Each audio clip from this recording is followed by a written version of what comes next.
இன்று சிவராத்திரி.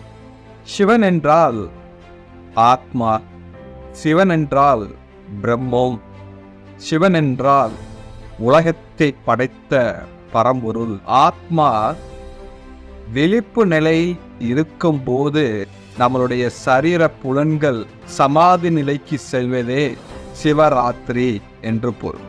இன்றைய தினத்தில் இடத்தில் அமர்ந்து கொண்டு உங்களுடைய ஆத்மாவை கவனிக்க ஆரம்பிங்கள்.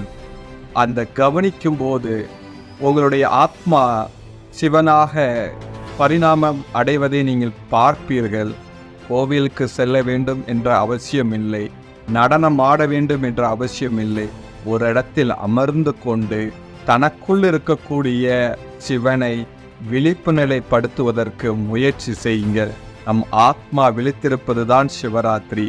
நமோ நாராயண்.